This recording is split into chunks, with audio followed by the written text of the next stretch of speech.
Siyempre po, narinig na ninyo ang Marian Rivera ng Mindanao, ang susunod na senador, Samira Buto. Magbibigay representasyon sa kalusugan, sa karunungan, sa kabuhayan, isa pong nurse, at napakagaling pong umawit. Ang boses po nito, boses pa lang, ulam na. Susunod na senador, Senator Carl Balita. At para po sa pabahay, para sa pagpapalawig ng kaalaman legal, para sa pagpapalakas ng barangay, huwag po niyong kalimutan kapag nasa katwiran, kapag nasa katwiran, Jopet season po para senador. Magandang umaga. Maraming salamat! Sir, Jopet season! At this point in time, so that everyone to give us the narrative why this event is happening right now, I have to call here with me Sir G.S. Sibia for the narrative of this event. Please. Isang masigabong palakpakan! Ibigay sa akin ng space for this event. May mga sa inyo? Katamo-damo kami pa rin din ano ah. Hindi ang mga dumagoso sa Sandoy! Bumaluya! Liwatan sa! Hindi ang dumagoso sa Sandoy! Hindi ang mga parinting ko na! Fights ah! Kasi wala ko napakilala, kaksul ko na lang mask ko. Di ba hindi nakabato kayo, me? Berde. So, pasalamat ako, first of all, sa inyo tanan, sa pagkanto dito lang. Dako, gid, nabugal. Hindi lang kabulbugan, hindi lang ka mga dumagoso sa Sandoy, kundi sa tanan nga taga San Joaquin. Ang masunod na presidente, halin sa San Joaquin, kag sa Antique. Palakpakan na, Mayor Isko Moreno. Ginapasalamatan ko man ang mga barangay opisyal naton sa pagkatutulan, ang aton mga kapaglagan man ng SD, si Cap Nenet, isagit ka din mo sa Sandoy, Arereja, Tindobe, Parente ni Orme. Kagapasalamat man ko, Ariman, si Pilimon, Servidad Sanchez, Payaga. Nasusuryahan ko kamo, paano natabo ah? 3 months ago, nagtawag sa akon si Manang Cody, kilala ni si Cody Santa Sierra na. Tambal na ka na akon, parente na si Isko. Isabat ko siya, you guy. It turns out, no? Si Tyrancy na tatay ni Cody Sandoy Santa Sierra is the first cousin of Dorme Isko Moreno. Ari yung mga dumagoso. Ang mga dumagoso halin sa Hamtik. May mga nakalusot dire, nagkadto sa Bulbugan, nakapamana sa Sandoy, amuro na ang bata na nakaagi barangay kapitan sa barangay Bulbugan. Kundi lapit din kita sa presidente, di ba? Yeah. Tagang ako din pinaka-admire. Si Yorme, naghalini sa humble beginnings. Hindi siya malayo sa mga pariyo, sa mga bata, pero nakaio niya ang iya kabuhi. Diba? So ang iya ng message, tanan kita may pag-asa mo sa akin. And ako, very happy ako na naging daw second nanay ko si Connie. Kay baski nag-ila pamilya, pareho ang trajectory sa kay Yorme. Halin man sa very humble beginnings, sinang Connie, yaya ko sa una. Pero subong doon niya Connie na sa. Ang iya ba na sinan, mga kabataan sinan. Manggarano na si Connie. Mayaman na. Kayo, Yorme. So, di ko na pagpalawigon. Amo ginagapasalamat ako mabugal sa taga San Joaquin. Susuportaran tagin, naghambalon sa tanan, na si Yorme Antiqueño, si Yorme Ilonggo. Okay? So, nadamo ko salamat sa pagkatudaran and hatag ko lang ang mikropono. Thank you! Alright! That's the narrative why we're having this event right now. So, taga San Joaquin Gid. Si Yorme. Isang masigabong palakpakan. Alright, our next speaker, siya po ay may tatlong profesyon. Nurse, midwife, at professional na teacher. Nakakuha siya ng maraming awards bilang isang negosyante at host ng radyo negosyo sa DZMM, radyo ng ABS-CBN na naririnig natin sa loob ng 20 taon na. Isang ordinaryong batang probinsyano na umunlad at tumulong sa maraming Pilipino. Ang mabuting balita at propesyon ng kalusugan, kabuhayan at karunungan. Ang mabuting balita ng Senado, mga kaibigan, Dr. Carl Balita! Morning! San Joaquin, pakisabi God first. Ano tawag sa lugar na to? San Joaquin. Tama po ba? San Joaquin. Ang San Joaquin po ay hindi Santa. Si San Joaquin ay galing sa salitang Joaquin. Sa Espanyol, ang ibig sabihin ng Joaquin ay God established. Itinatag ng Diyos. Mga kababayan, kinikilabutan ako habang sinasabi ko to. Ang Dumagoso ay nagaling sa San Joaquin. Ang ibig sabihin ng Joaquin ay established by God, itinakda ng Diyos, at walang aksidente. Ito ay gawa ng Diyos na ang susunod na Pangulo ng Republika ng Pilipinas is established in San Joaquin.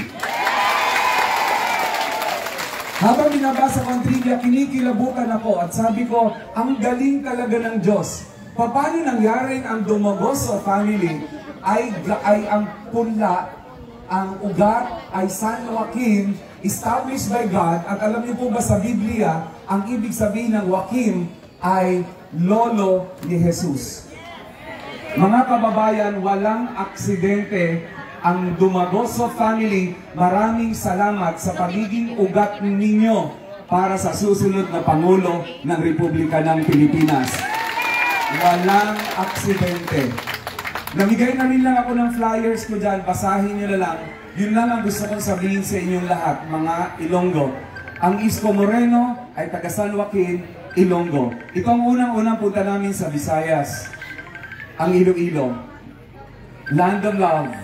The City of Love. The Province of Love. Wala pa po akong kilalang hold-upper na Ilonggo. Dahil hindi ko po ma-imagine kung paano mang-hold up ang isang Ilonggo. Diba? Hold up to.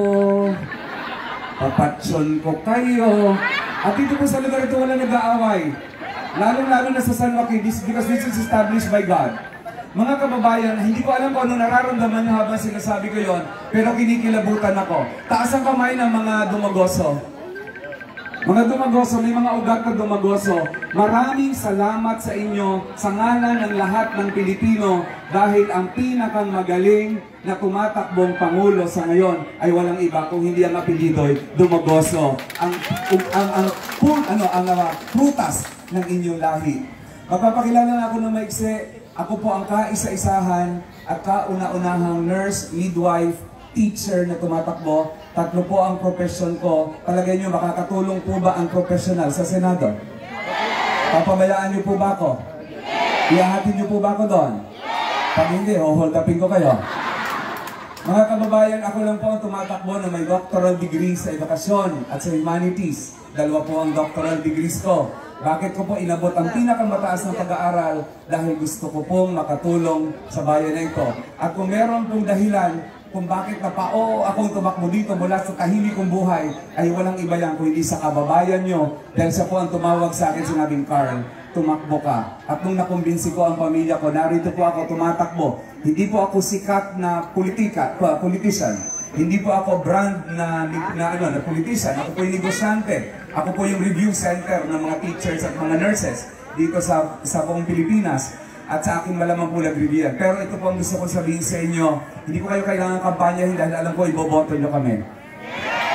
Pero ito lang po masasabi ko sa inyo, ipagdasal po natin, San Joaquin, established by God, Godfather of Jesus. In the Bible, walang aksidente, may dahilan ang lahat.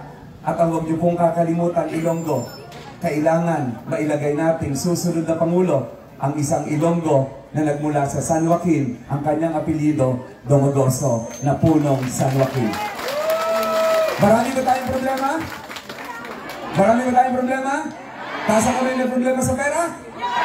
Sa utang? Sa pag-aaral? Sa kalusugan? Ay, sa damakmak na problema, ito lang masasabi ko sa inyo. Ang kailangan nyo'y tibay ng loob kung mayroong pagsubok man. Ang liwanag ay di magtatagal at muli mamamasdan. Ikot ng mundo ay hindi laging pighati kasawian. Ang pangarap mo ay makakamtan. Basta't mag-isko ka lang. Maraming salamat po. Huwag niyo akong kalimutan. Carl Balita. Gusto niyo ba ng mabuting balita? Ano pangalan ko? Saan pinanganak si Isko Moreno? Ay, saan lahi nanggaling ang Isko Moreno? Domogoso. Saan bayan nanggaling? Ang San Joaquin ba isang taong santa? No. Ang ibig sabihin niya ano? Itinatag ng Diyos. You know, presidency is a destiny. And I believe that an Ilonggo is destined to be the next president of the Republic of the Philippines. Maraming salamat po. God first. Kami sabi, God first. Maraming salamat po. Ang mabuting balita ng Senado, the singing Senator Dr. Carl Balita, isang masigabong palakpakan. Our next speaker, 27 taon na naghahatid ng libreng serbisyo medikal para sa mga mahihirap na komunidad ng buong bansa. Sa kasalukuyan, kilala rin siya sa pagbibigay ng libreng payo ukol sa kalusugan ng mga Pilipino kasama ang kanyang may bahay na si Doc Liza. Pangunahing advokasya niya ang maisulong ang pagpapababa ng presyo ng gamot at mabili ang may sabot ng serbisyo medikal para sa lahat. Doktor ng Bayan at the next Vice President of the Republic of the Philippines, Dr. Willie Ong! Maraming salamat po. Una-una, huwag natin kakalimutan ating tatlong senador na kasama. Hindi nyo na makakalimutan. Napakagaling kumanta. Dr. Carl Balita. Attorney Jopet Season. Ipaglaban mo.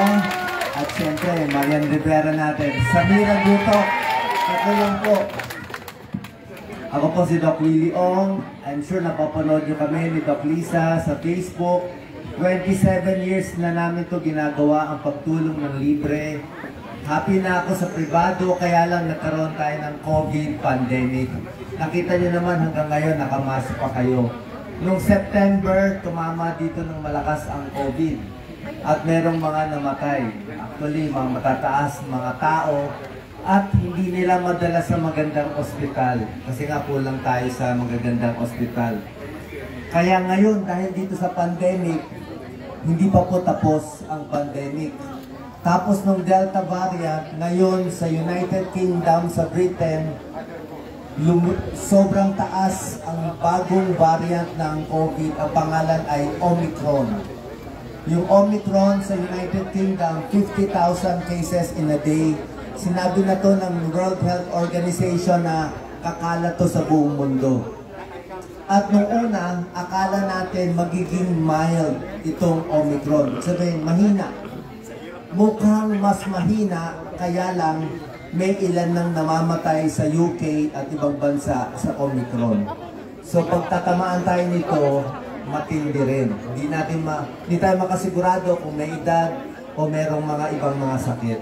So dahil dito sa problema ng pandemya, kaya ako tinawag ni Mayor Isko na samahan siya na bilang Vice President, ayusin natin yung mga libreng gamutan, pinakamagandang bakuna, marami pang darating mga bagong bakuna, bagong gamot. Gusto ko ako na magdidesisyon para sa inyo.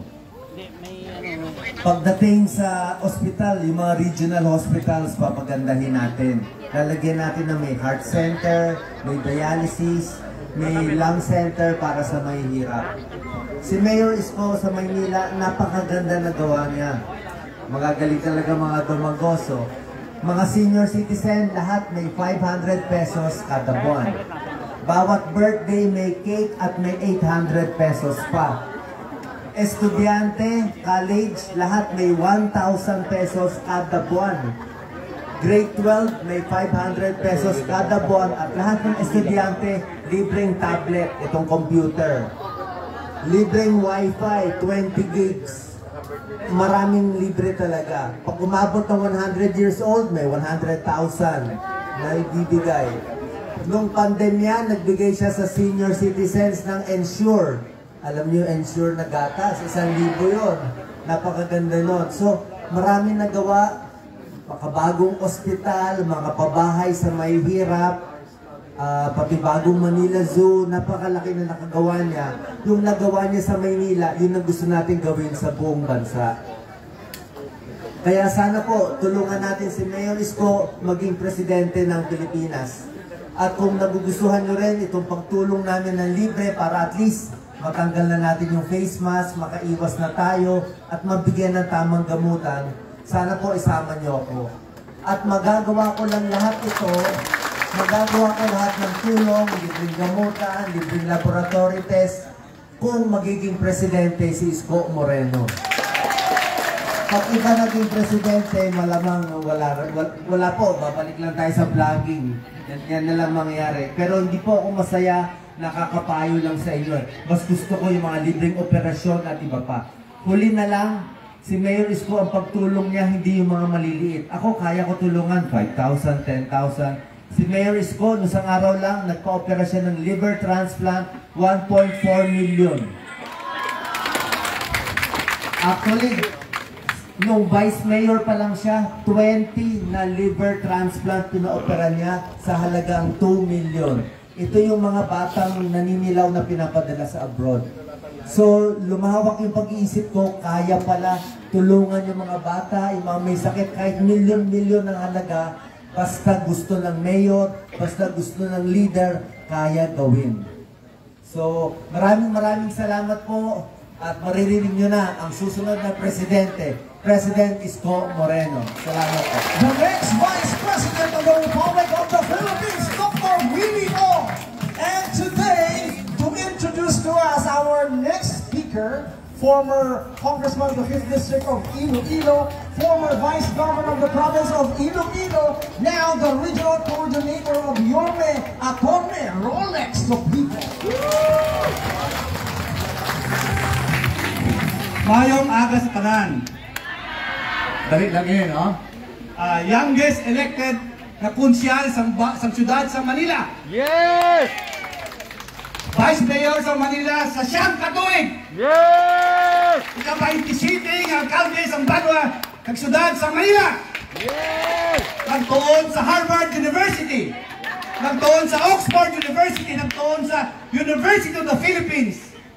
May ara siya nga Doctor of Humanis Causa diri sa San Beda at sa pamantasan ng lungsod ng Maynila. Hindi na ako magdugay pa. Ang aton pariente, ang aton kasimanwa, ang masunod ng Ilonggo nga presidente, iway man sa Ilonggo kadagan subong. May Ilocano, may Bicolana, may Capitinyo, may taga-Jensan. Hindi na ako magdugay pa. Ari na, masunod ng presidente sa Republika, alin din mismo sa San Joaquin at sa Hamding para sa liwa ng atong kasimanwa, ang atong parente, Isko Moreno Tumakupo!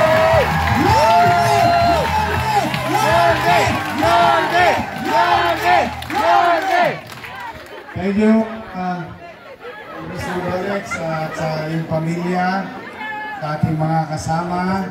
Maraming salamat sa inyo lahat dito. Maniniwala ba kayong dumagoso ko? Ha? Nakamukha ko yung isa eh. Ako isa dyan eh. Hindi ka ako, matanda ka na eh. Nakita ko na sarili ko pag lolo na ako. Maayong aga sa akong pinaka nga mga pariente kag pumuluyo San Joaquin. Pwede? Kasano?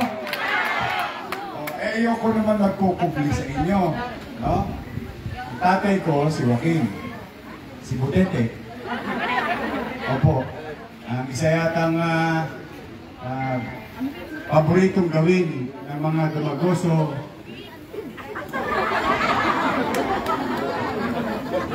Stainless. Jeep lang. Kaya tatay ko tawag si Butete kasi yung isang nasama ng tatay ko sa pier. Ayan, ayan. Anong tatay ko sa pier? Sa Pier 8, nung araw, kung maalala ninyo yung kumpanya maritima. Nung araw, no? Sa 8, sa 10, sa 6. Ako po ay natutuwa. At least, napatunayan natin sa buong bansa na kapag ako may sinasabi, totoo. Maaaring mahirap paniwalaan minsan, pero mas mahirap naman magpubli o magtago. Totoo, ako'y pinanganak sa Tondo. Alam mo naman nung araw, ang mga mahihirap, tatay ko, kwento nila, nasa bundok. Nasa bundok, sabi nga, pinabili ng mantika, sumakay ng barko. Nagsima na. Hirap ng buhay, nagpunta sa Maynila. Tapos ako na yung bunga. Pero, never, ever, kung kinubli, kahit na pag nakikita nila, hindi ako mukhang Bisaya, sapagkat simula kapanganakan, hanggang sa paglaki, sa Tondo ko pinanganak, sa Tondo ko nag-aral, sa Tondo ko lumaki, sa Tondo ko naging basurero, sa Tondo ko naging sidecar boy, sa Tondo rin ako nakapag-artista. Nakalayan mo Dumagoso, artistahin.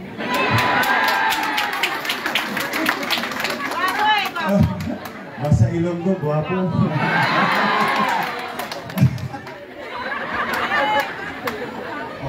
Tapos sa Tondo rin ako naglingkod sa bayan. Tondo rin na nagdala sa akin sa buong Maynila. So, buong buhay ko, pero ang dugong nananalantay sa akin, percent, Bisaya. Kasi, yung tatay ko, nanay ko, taga Samar. Wariwaray. Kaya baliktad din.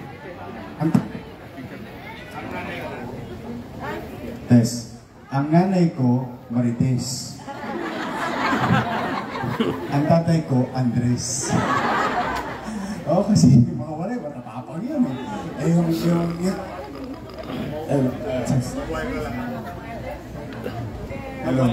Yung tatay ko, malambing yun eh.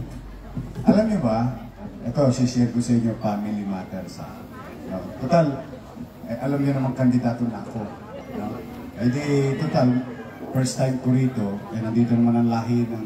Ngayon, hindi na ako rare species. Sa Tondo nag-iisa. At least, totoo pala. Marami pala kami. Sandoy, Dumagoso, o yung mga kalahi ko At least, hindi ako rare species. Hindi ako eagle. Malapit na maging extinct ba tawag doon? Extinct. Ganito yun. Inanay ko, naku, Diyos ko, lahat ng kulata, inabot ko doon. Bawat konting kibot, palo dito, palo doon. Sobrang disiplinado. Talagang dinisiplina ako. In fairness to her, kung di naging disiplinado nanay ko para sa akin, baka napariwara ako. Minsan tayo mga anak, hindi natin naiintindihan yung sinasabi ng mga magulang natin na pagpapaalala, pagdidisiplina. Pero, napabuti naman ako, salamat sa Diyos. Pero ang tatay ko, alam mo, minsan na nagalit ang tatay ko sa akin. Galit na siya. Hindi ka mo pati. Pinawakan lang yung tenga ko. Yun na pala yun. Galit na siya. Ganun ko kamahal ang tatay ko sapagkat sa kanya ko natutunan. Naalala mo yung sinabi mo kanina? Diba sabi mo, kahit walang duty na sa pier? Totoo yun. Kasi ang sinasabi lagi ng tatay ko, huwag kang humilata dyan. Dahil pag-gising mo, 4 na sulok pa rin ang bahay natin. Walang mangyayari. Kaya natutunan ko sa tatay ko, magtrabaho. Maghanap ng tatrabahuhin. At pag nagtatrabaho, pagbutihan mo para mapansin ka. Tapos parang lagi ka naka-duty sa pier. Ayan, sabi nga niya. Kahit walang duty, pupunta sa pier. Nagbabaka sakali. Baka matara o matawag. Di ba? Ganun ang buhay sa pier. So ako, pinipapasalamat ko, bagamat mahirap kami, ito naman ang itatangos, matatangos naman ang ilong ng mga dumagoso. Ito naman ang itatangos ng ilong ninyo dito sa San Joaquin. Kahit na mahirap ang tatay ko, hindi nagnakaw. Yan naman, hindi na nerwisyo ng kapwa. Ganon din ang nanay ko, hindi rin nagnakaw, hindi na nerwisyo ng kapwa. Naglabandera siya, nag-istiba yung tatay ko sa pier, nagraos ako. Kaya yung mga nandito ngayon, sa totoo lang, mga nanay, mga tatay, huwag na huwag kayo mawawala ng pag-asa. Sino makapagsasabi na maaaring maging posible maaaring maging posible na dito sa lupang kinatitirikan natin at sa lupa yung nakapaligid dito, pwedeng maging presidente ng bansa.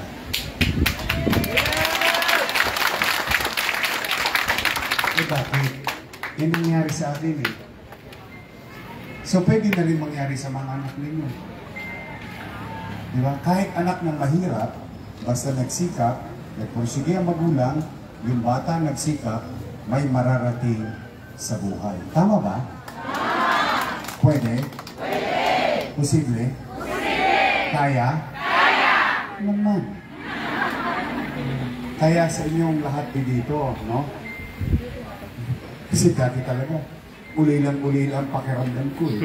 Yung ngayon, parang ang laki ng pamilya ko. Sa totoo lamang. Pero ito, laban natin to. Sinabi ni Congressman kanina, merong representasyon yung ibang bayan na kandidato sa pagka-pangulo. Tama? O ngayon. Ngayon, may Ilonggong kandidato. Ano na?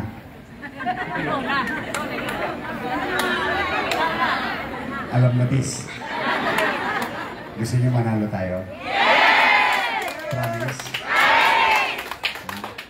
Alam mo, meron akong isang paniwala sa buhay na lagi ko sinusunod at lagi kong ipinasusunod sa mga anak ko. Ang hindi lumingon sa pinanggalingan ay hindi makararating sa kararating. Okay. Ngayon, gusto niyo tayo manalo? Gusto niyo maiba naman ang antike?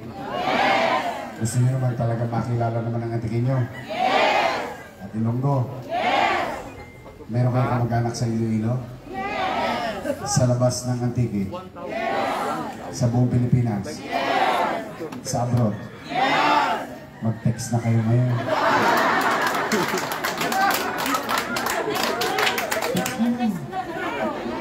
Text nyo na lahat ng ex ninyo. Jowa. Text mo na. Diba? Wala itong mga jowa. Kamag-anak. Kaibigan. Kaklase. Alam niyo bakit? Mahirap ang laban ko. Alam niyo bakit mahirap ang laban ko? Mahirap manalo ang isang kandidatong katulad ko na galing sa wala. Ang madalas na nangyayari sa ating bansa, yung mga anak pinagpala, may tatay na presidente, tatay na senador, tatay ng ganito, tatay ng ganyan. Sila lang. Kasi ninyo, hirap na hirap makapasok, mabigyan ng pagkakataon, kapag yung isang tao galing sa lupa, umangat, pero hindi basta nagiging presidente. Alam nyo kailan huli? Marami dito inabot pa. Inabot nyo pa. Si Macapagal at si Magsaysay. Si Macapagal ay mahirap na tao, nagsikap sa Lubao, Pampanga. Ganon din si Magsaysay.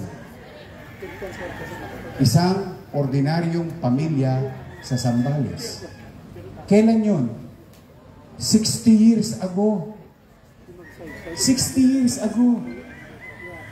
Ang lahat ng sumunod, Puro anak pinagpala na. Pansinin nyo. 60 years ago lang, tayo nakaboto ng taong tunay na galing sa hirap o ordinaryong pamilya. Kaya ito na pagkakataon nyo, mga Ilonggo, mga Antiqueño. Ito na yun. Kaya natin gawin? Yeah! Promise? Promise! Ubusin yung load nyo kakatext? Yes! Oh, panisan-lisan lang eh. Di ba? Mataas ang kamay na tutulong sa amin ito, Queen. Mataas ang kamay. O baba konti. Promise? Text man? Text man! Namatay man siya? Promise? Kasi kailangan ko matulong yun. Alam niyo sana ko kumukuha ng lakas ng loob. Kami nila Samira, kami nila Carl, kami nila Jopet, at nila Willie. Dito, sa Dominica.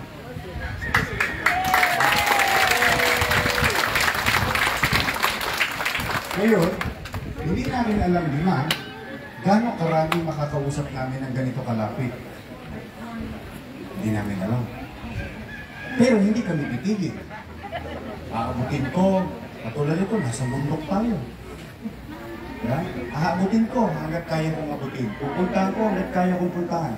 Kakausapin ko hanggat kaya kong kausapin. Pero, kailangan ko ng Isko Moreno 1, Isko Moreno 2, Isko Moreno 3, 4, 5, 6, 7. Kailangan ko ng mga Isko Moreno tutulong sa aming 5.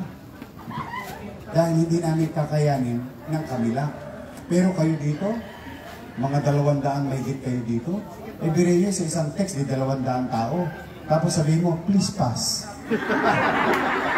400 kagad yun. Tapos please pass, 800 kagad yun.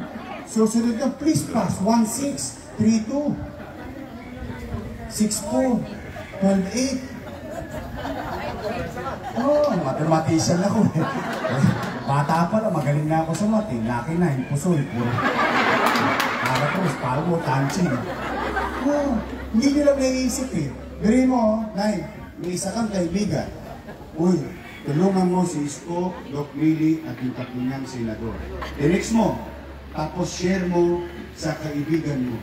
Share mo sa kamag-anak mo. Gawin mo, nakalibre ka pa ng piso, sinare niya siya pa gumastos. Tama? Pwede? Pwede! Posible? Posible! Naman. Diba? Yan ang kapangyarihan ng tao. Kaya natin talunin ang mga ginto nila. Kaya natin talunin yung bilyon-bilyon nila sa piso ng bawat Pilipino.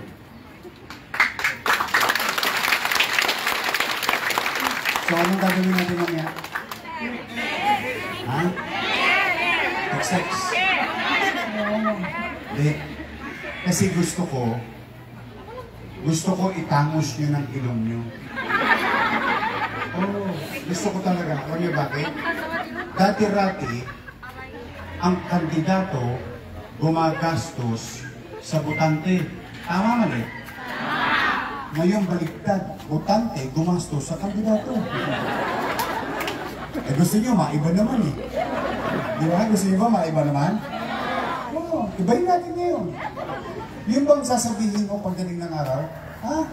Kaya nanalo yan si Isko? Ginastosan ko yun eh. Oh, kinampanya ko yan, ginastos ko yung ako. Kung konti na nga lang pera ko, pinuhunanan ko pa sa kanya. Di ba?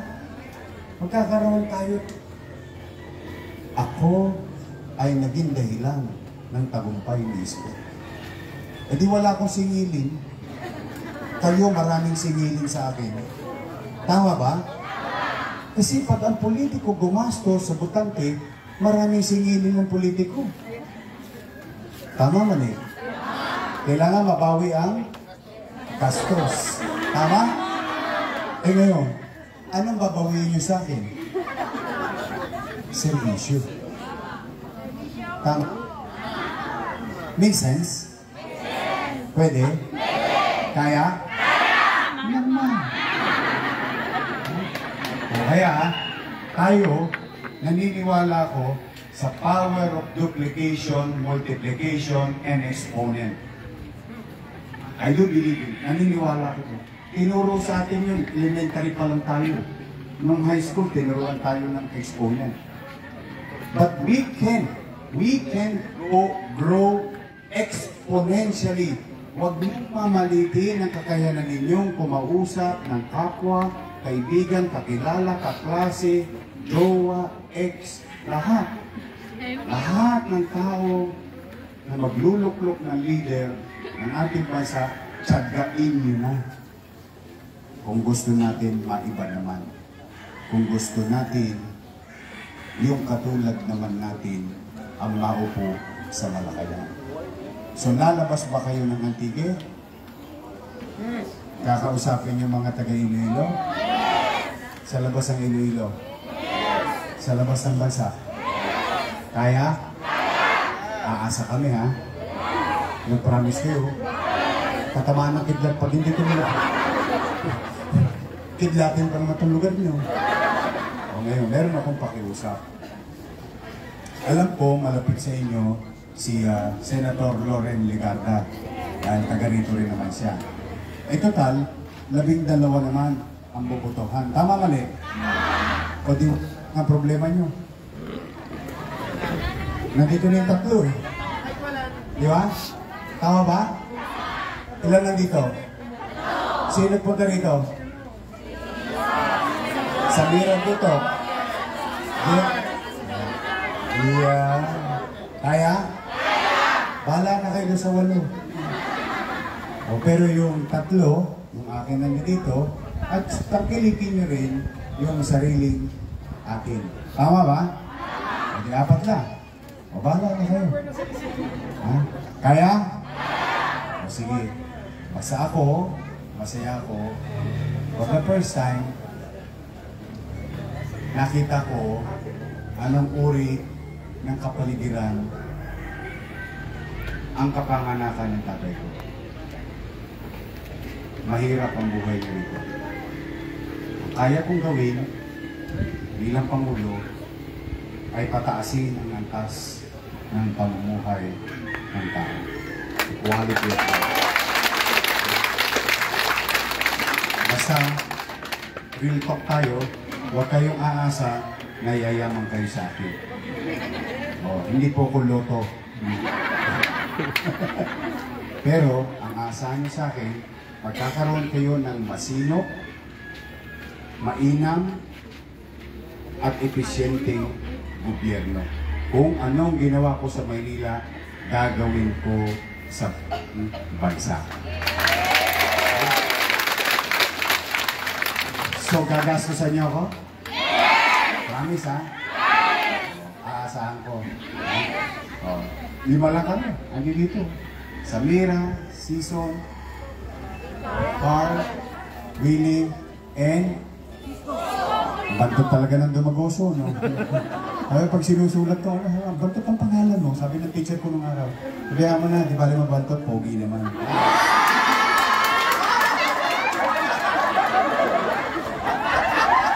Charot! Napakasok! Hindi ko ba ka na artistahin pa dito? Kasi nang maayos ang tatay ko. Pero, maraming salamat sa inyo sa oras na pinagkaloob niyo sa amin. At, kayo, ha? Kapit lang. May awa ang Diyos. May awa ang Diyos. I love you! I love you!